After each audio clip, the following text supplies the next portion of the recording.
जनपद रुद्रप्रयाग के अगस्त मुनि खेल मैदान में 17 करोड़ रुपए की लागत से बन रहे आधुनिक खेल स्टेडियम के निर्माण को अन्यत्र स्थानांतरित करने की मांग का खेल प्रेमियों और स्थानीय खिलाड़ियों ने कड़ा विरोध किया है।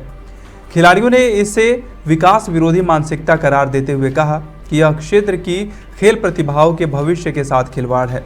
आपको बता दें कि रुद्रप्रयाग के अगस्त मुनि खेल मैदान में कुछ समय से भव्य आधुनिक स्तर का खेल ट्रैक बनाया जा रहा है, मगर बीते दिनों स्थानीय लोगों द्वारा खेल मैदान के आधुनिक निर्माण पर रोक लगाने हेतु विरोध भी जताया गया। इसके चलते अब जिले के युवा खिलाड़ियों ने प्रशासन से इस मामले का संज्ञान लेकर हस्तक्षेप और उचित कार्यवाही की मांग की है। इसी बीच सब जूनियर नेशनल खेल चुके फुटबॉल खिलाड़ी अनिल बुटोला ने कहा कि अगस्त मुनि फुटबॉल खिलाड़ियों का गढ़ रहा है, लेकिन अगस्त मुनि अत्याधुनिक मैदान के अभाव में युवा प्रतिभाओं को सही अवसर नहीं मिल पा रहा है। उत्तराखंड में हुए राष्ट्रीय ओलंपिक खेलों में रजत पदक विजेता खिलाड़ी ऋषभ मिंगवाल ने कहा कि स्टेडियम का विरोध करने वाले लोग हजारों खिलाड़ियों के भविष्य से खिलवाड़ कर रहे हैं। रुद्रप्रयाग से सत्यपाल नेगी की रिपोर्ट। और जिस प्रकार से कि यहाँ पे अनेक प्रकार की भ्रांतियां फैलाई जा रही है, हमारे इस क्रीड़ा मैदान में जो बड़े सौभाग्य से हमें प्राप्त हुआ था, यहाँ पे खेल मैदान, कुछ स्थितियां कुछ परिस्थितियां ऐसी आई, कुछ इस क्षेत्र के लोगों के द्वारा जो भ्रांतियां फैलाई जा रही है कि भविष्य में जो ये फील्ड बनेगा, जो हमारा सिंथेटिक ट्रैक बनेगा, कि आने वाले समय में लोगों को यहाँ अंदर आने के लिए भी 1,000, 800, 500 रुपये की फीस देनी पड़ेगी। मैं उन तमाम युवाओं और उन तमाम क्षेत्रवासियों से कहना चाहूँगा कि ऐसा कुछ भी नहीं है। जो भी होगा हमारे क्षेत्र के हित में होगा। तो मैं अब इस ग्राउंड की हालत देख रहा हूँ। अब इस वक्त इस ग्राउंड की हालत ऐसी हो रही है, अगर ये ग्राउंड अभी हमको अच्छा सिंथेटिक मिलता तो मैं अभी आगे और अच्छा कर पाता, लेकिन मैं जो ये लोग इस ग्राउंड का विरोध कर रहे हैं, कहीं लोग गलत अफवाहें फैला रहे हैं कि यहाँ ये सिंथेटिक ग्राउंड बनने से नो एंट्री हो जाएगा, लेकिन मैं उन सब लोगों को ये बताना चाहूँगा, नो एंट्री किसी के लिए नहीं होगा। क्या है कि जो ये ग्राउंड बनना है, हमारे जो आने वाला फ्यूचर है उसके लिए बहुत ही आगे जाने वाला है। अगर ये ग्राउंड बनेगा तो जो लोग बोल रहे हैं कि नो एंट्री रहेगी, नो एंट्री केवल उन लोगों के लिए रहेगी जो फालतू केवल गाड़ियाँ घुमाते रहेंगे ग्राउंड में, उन लोगों के लिए नो एंट्री रहेगी। लेकिन जो आज का यूथ है उसके लिए फ्री ऑफ कॉस्ट ग्राउंड में एंट्री रहने वाले हैं, और जो भी युवा इस ग्राउंड में मतलब तैयारी करेगा वो बहुत आगे जा सकता है, क्योंकि हम जो पहाड़ी हैं उसमें बहुत दम रहता है और आधा जो हमारा स्टेमिना रहता है वो खुद ही रहता है। अगर उसको अच्छे ग्राउंड की फैसिलिटी मिलेगी तो वो ज़रूर आगे कुछ कर पाएगा। हम चाहते हैं कि यहाँ पे सिंथेटिक ट्रैक बन जाए और ग्राउंड बन जाए, ताकि यहाँ लीग हो पाए, हमें एक अच्छा अवसर मिलेगा कि हम आगे कुछ कर पाएँ, क्योंकि अच्छा ग्राउंड बनेगा तो ऑफकोर्स सी बात है यहाँ पे लीग भी होंगी। और पिछले साल तो यहाँ खेल महाकुंभ भी नहीं हुआ था, हम सीधे स्टेट ही गए थे, ना हमारा ट्रायल हुआ, पर ग्राउंड ख़राब की वजह से वो हो नहीं पाया पूरा। तो हम चाहते हैं कि हमें ग्राउंड की सुविधा मिले ताकि हम आगे कुछ बड़ा कर पाएँ। हाँ, अगर हमारे लिए स्टेडियम बन जाता है तो सिंथेटिक, तो हमें उससे नेशनल के लिए भी अच्छी सुविधा मिल सकती है हमें। और यहाँ के लोग विरोध भी कर रहे हैं और वो गाड़ी भी चल रही है अभी, यहाँ सीख रहे हैं अभी वो क्या है यहाँ। अब हमें परेशानी होती है, बहुत सारी दिक्कतें होती है। ऐसे हम जब प्रैक्टिस करते हैं तो उस टाइम पे भी ऐसी गाड़ियाँ, स्कूटी वगैरह सब चीज़ सीखते हैं लोग यहाँ, तब हमें दिक्कत होती है इससे। तो इस स्टेडियम से हमें ये फ़ायदा है कि अगर ये हमको 400 मीटर का अगर हमें सिंथेटिक ग्राउंड मिलके बना हुआ मिल जाता है तो यहाँ से बच्चे काफ़ी आगे नेशनल मेडलिस्ट भी बन सकते हैं। अभी ऐसे ग्राउंड में अगर हम लोग अब नेशनल खेल रहे हैं, हम में से काफ़ी लोगों ने अच्छे नेशनल खेल रखे, तो अगर और हमें अच्छा ग्राउंड मिलेगा तो हम और ज़्यादा अच्छे से खेल पाएंगे आगे। और उसके बाद यहाँ के लोग विरोध इसलिए कर रहे हैं क्योंकि यहाँ लोगों के द्वारा अफवाह फैलाई जा रही है कि अगर ये ग्राउंड बन जाएगा तो यहाँ लोगों का आना बंद हो जाएगा, लेकिन ये बात गलत है। यहाँ से ये ग्राउंड सभी लोगों के लिए होगा, जो यहाँ के बच्चे हैं वो लोग भी यहाँ कर खेलेंगे, वो भी आगे गेमों में प्रतिभाग करेंगे, और जो यहाँ के बुजुर्ग लोग हैं वो भी यहाँ घूमने आएंगे। और बंद इसलिए इन लोगों के लिए कराया जा रहा है जो इस ट्रैक पे गाड़ियाँ चलाते हैं।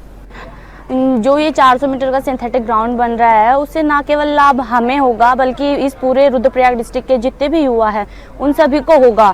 और इससे ना केवल मतलब जीवन में आगे बढ़ पाएंगे, बल्कि अपने देश का विकास करने में भी सहायक होंगे, क्योंकि जो युवा होते हैं आजकल की जो पीढ़ी है वही देश के विकास करने में सहायक होती है।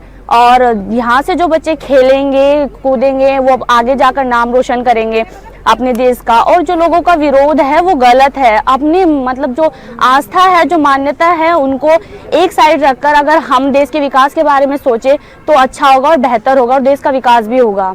वही इस पर अधिक जानकारी के लिए हमारे साथ रुद्रप्रयाग से सत्यपाल नेगी हमारे संवाददाता जुड़ चुके हैं।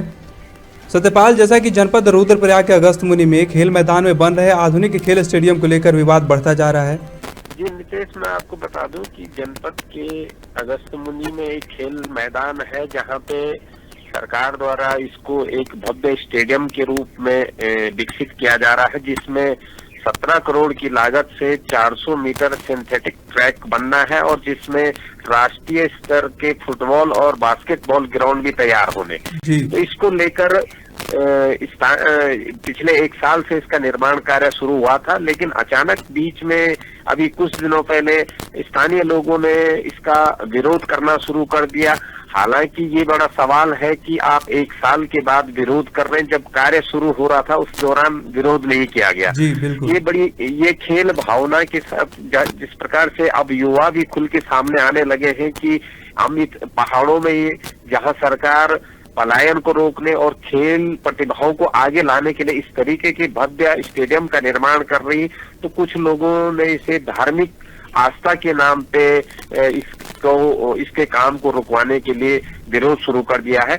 अब इसमें जिला प्रशासन और सरकार को देखना है कि इस मामले को कितनी जल्द से सुलझाया जा सकता है, ताकि यहाँ के जो हमारे पहाड़ के युवा हैं, जो राष्ट्रीय और अंतर्राष्ट्रीय स्तर पर कुछ प्रतिभा निखारने की अपनी उम्मीद को लेकर आगे आना चाहते हैं, उनकी भावनाओं को कितने जल्द इसके समाधान निकालती। जी बिल्कुल। खिलाड़ियों ने इसे विकास विरोधी मानसिकता करार दिया है। क्या प्रशासन या जनप्रतिनिधियों की ओर से खिलाड़ियों की चिंताओं को लेकर कोई प्रतिक्रिया सामने आई है सत्यपाल?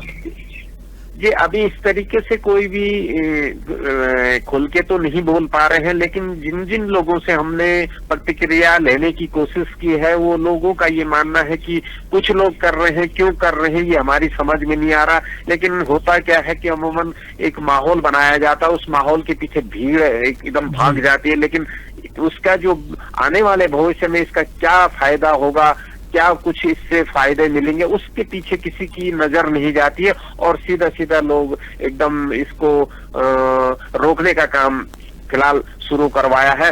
लेकिन अब देखते हैं कि क्योंकि ये उत्तराखंड की अगर मैं बात करूं और पहाड़ों की जिस तरीके से पहाड़ी जिलों की मैं हम बात करें, यहाँ शिक्षा और इस प्रकार के खेल स्टेडियमों के अभाव के कारण लोग लगातार पलायन भी कर रहे हैं और यही वजह है पलायन का, क्योंकि यहाँ पे जो सुविधाएं मिलनी चाहिए थी वो नहीं मिल पा रही और अब सरकार सुविधाएं दे रही है तो कुछ लोग इसके विरोध में खड़े हो रहे हैं।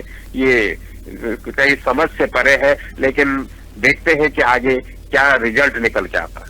जी, अगर आगे कोई इसका समाधान नहीं निकलता है, ये खिलाड़ी जो इसको लेके बोल रहे हैं कि जो कार्रवाई करनी चाहिए इसको स्थानांतरित नहीं होनी चाहिए, तो आपको क्या लगता है कि खिलाड़ियों की अगला कदम क्या हो सकता है खिलाड़ियों का, अगर इसको स्थानांतरित करने के ऊपर कार्रवाई नहीं की गई तो? देखिए नीतीश जी, अब ये सवाल खिलाड़ियों की भावनाओं का है, क्योंकि वो खिलाड़ी है जो राष्ट्रीय स्तर पर और अंतर्राष्ट्रीय स्तर पे मंचों पे अभी अपनी प्रतिभा को निखार चुके हैं और अब धीरे धीरे जो यहाँ के जो छोटे स्तर के खिलाड़ी हैं, जो जिला लेवल ब्लॉक स्तरों पे खिलाड़ी, अब उनको भी इस बात पे गंभीरता से सोचना होगा कि अगर हमारे घर के सामने एक भव्य स्टेडियम बन रहा है तो हम देहरादून, हरिद्वार और अन्य दिल्ली, बम्बई नहीं जाना पड़ेगा और सस्ते खर्चे में उनको घर में हर प्रकार की खेल सुविधाएं यहाँ पे मिलेगी। तो अब ये प्रशासन और प्रशासन के बीच का मामला है कि कितनी जल्द इसको सुलझाया जाता है। जी, बहुत बहुत धन्यवाद हमारे साथ जुड़ने के लिए।